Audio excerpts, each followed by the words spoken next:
Viewer discretion is advised.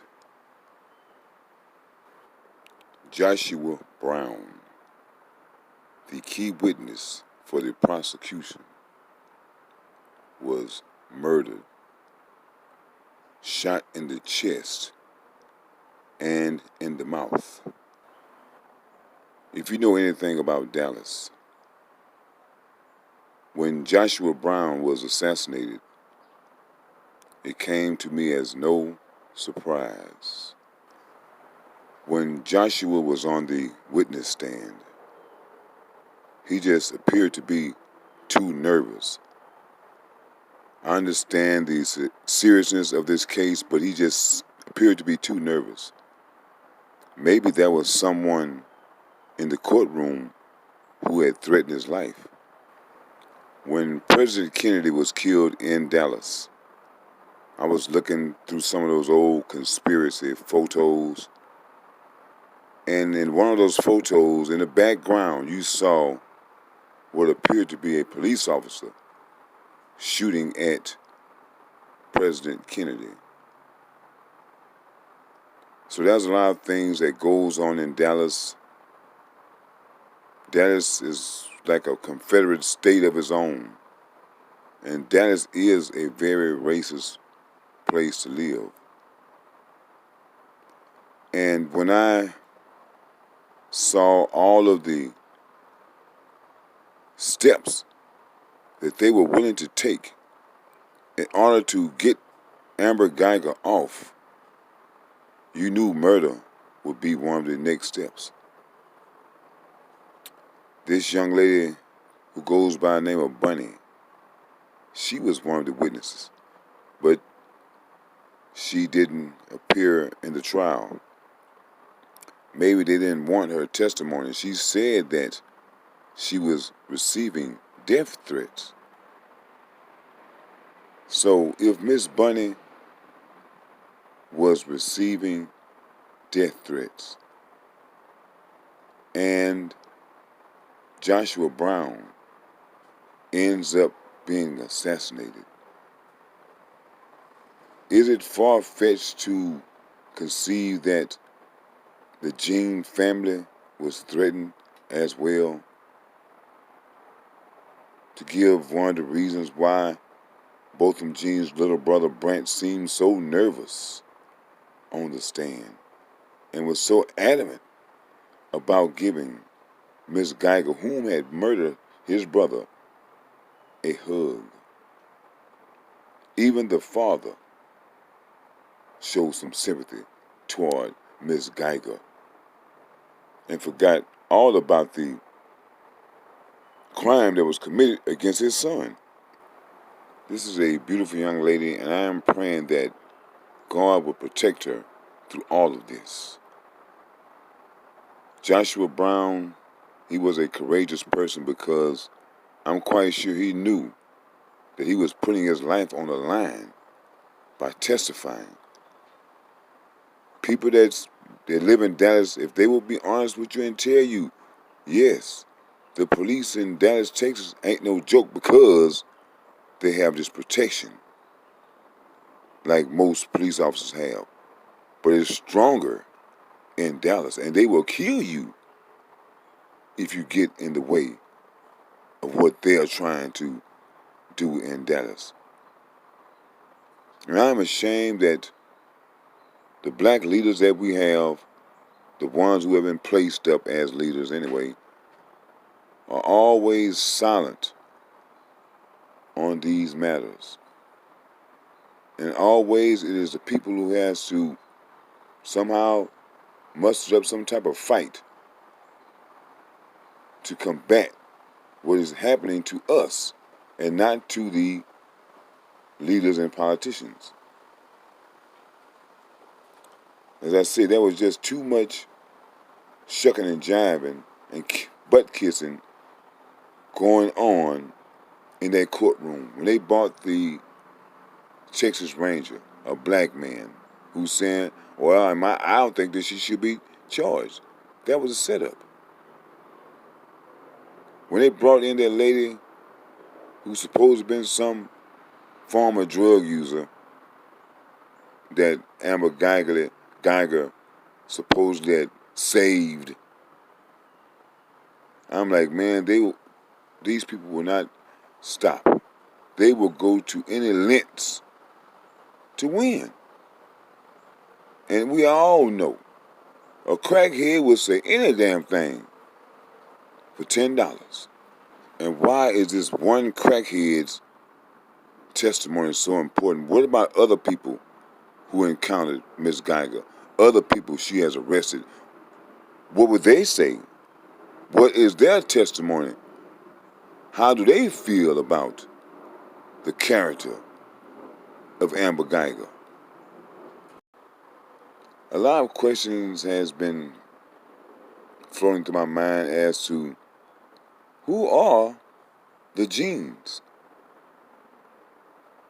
I mean, his mother is supposed to be some government official, and her son is living in the States. It's like no one knew he was here. He was just trying to blend in with everyone else, and he somehow ended up being killed by mistake, as they say. So I started to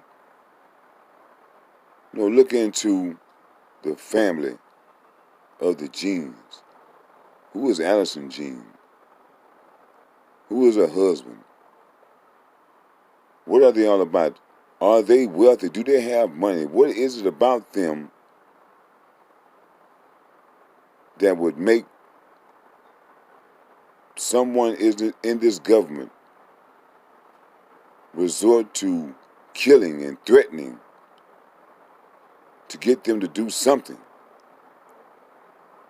What type of power do they have in St. Lucia? What do they control in St. Lucia? Botham Jean's mother is an experienced permanent secretary / CEO with a demonstrated history of working in the construction industry, skilled in non-profit organizations, sustainable development, analytical skills, government, and public speaking, with a strong administrative professional with a MBA in human relations and completing a DBA in social impact management with Walden University. So these are no ordinary people. It's not like Amber Geiger killed Joe the plumber's son. According to the St. Lucian Times, Botham Jean was the son of Allison Jean, described as former permanent secretary in the Ministry of Education, Innovation, Gender Relations, and Sustainable Development. And her husband, Brant Jean, was store supervisor for the Water and Sewage Company. And Botham's uncle, Ignatius Jean, is Chief Executive Officer of the Caribbean Water and Sewer Association, Incorporated, and former government minister and parliamentarian.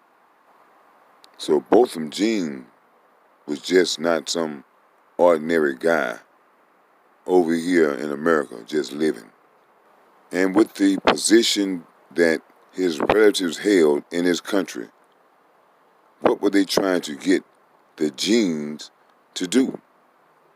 To where they had to kill their son and threaten the rest of the family, because as nervous as those people were acting, and as strange as they were acting, I never really thought about it until Mr. Brown was murdered. And I looked at those other interviews from the people who said they were threatened. And why would they threaten them? Why do they want them silent? It's not just to get some cop off. It is more than that. I was in Dallas a few years back in that particular area where Botham Jean was murdered. And I noticed that there was a lot of black immigrants there. I'm going to call them immigrants. We usually call them foreigners, foreign blacks. But they appear to be from Ethiopia. And I went to a Walmart in that area, and just about all of the workers were Ethiopian or wherever they were from. And no one could speak English. And I just thought that was so strange. How did these people get a job in Walmart? What kind of deal did they make with the people of this government where they let all these people over here and give them jobs? So I don't know what they had going on with these people from St. Lucia, the Jean family. But there's something they want from these people, and they didn't act right. And it cost them their son's life. And we as a people, black people, you have to remember this one thing. I don't care where you're from. When you come over here, you're black, you just get treated just like the rest of us. And here we have no protection. You see how they can just send somebody to kill somebody and nobody ever finds out what happened? We don't have that type of power as a people. So when you are dealing with these people, you have to be very careful. First of all, it's best to not deal with them at all. That would be my best suggestion, is don't deal with them.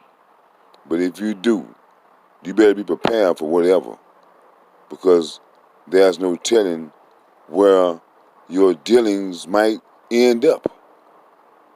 It might end up with you trying to protect your life. We have to do away with people amongst us that when we're talking about empowering and they're talking about anything other than that, we need to do away with them. The people that have shown themselves to be what we classify as coons, we need to separate ourselves from them, because how can we get anything going? If they are really and truly coons, won't they give us up? Whatever type of plans we have for empowering, they can't wait to go tell it for a pat on the head. When Jesse Smollett got beat up by the fake attackers, they found those attackers lickety split. Now I'm wondering if they will ever find the people that murdered Joshua Brown. And a lot of these black immigrants, they feel as if they are a notch above the black descendants of slaves.